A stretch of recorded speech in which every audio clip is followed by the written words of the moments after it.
কথার পরিপ্রেক্ষিতে উনি বলেছেন যে আমি অন্য কোনো এজেন্ডাতে যাইনি, চা খেতে সৌজন্যের জন্য গেছিলাম। একটা রাজ্যের মুখ্যমন্ত্রী ব্যস্ততম মানুষ, তিনি শিলিগুড়িতে ট্রেন অ্যাক্সিডেন্ট দেখতে গেলেন। শিলিগুড়ি থেকে কোচবিহারের দূরত্ব 200 কিলোমিটারের কাছাকাছি। তিনি সেখানে তার সঙ্গে চা খেতে শুধু গেলেন এত দূর দৌড়ে? এইটা ছিল আমাদের প্রশ্ন। তাতে বলেছেন আমি চা খেতে গেছি, আপনিও ডাকলে আপনার বাড়িতে যাব। এটা যদি আপনার ক্ষেত্রে হয়, আপনি প্রশ্ন করলে আপনাকে বলবেন উজ্জ্বলবাবু আপনার বাড়িতে চা খেতে বলছি। এটার সঙ্গে স্পেশাল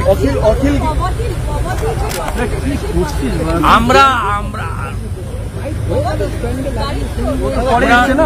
ওনার বক্তব্য শেষে দিয়েছেন, আনলিমিটেড টাইম দিয়েছেন, কাউন্টার করার স্কোপ।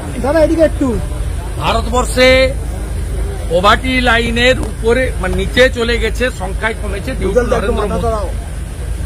উনি একটা প্রভিন্সের হয়ে নরেন্দ্র মোদীর যে ক্রেডিট তার শেয়ার নিতে চাইছেন।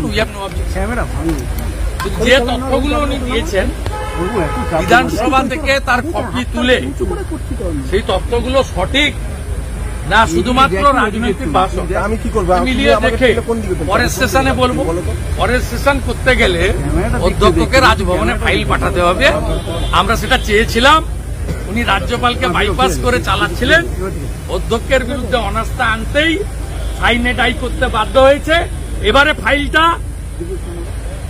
এক্সিলেন্সি গভর্নর ওয়েস্ট বেঙ্গলের বাড়ির কাছে পাঠাতে হবে, যে গভর্নরকে বুড়া আঙুল দেখিয়ে 6 জনকে শপথ গ্রহণ করিয়েছেন।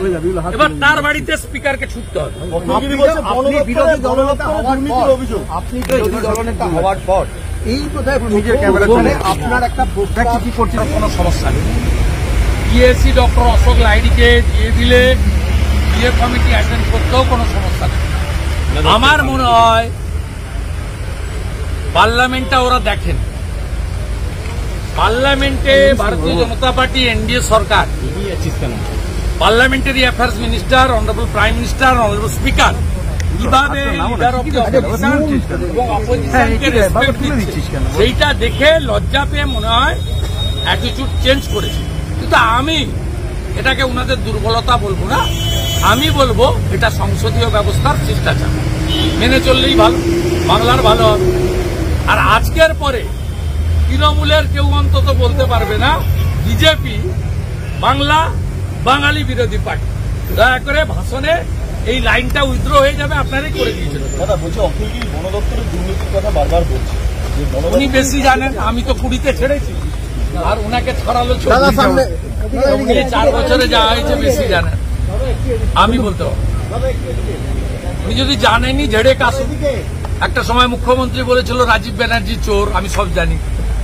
পরে রাজীব ব্যানার্জি বলেছিল আমার কাছে স্লিপগুলো রাখা আছে।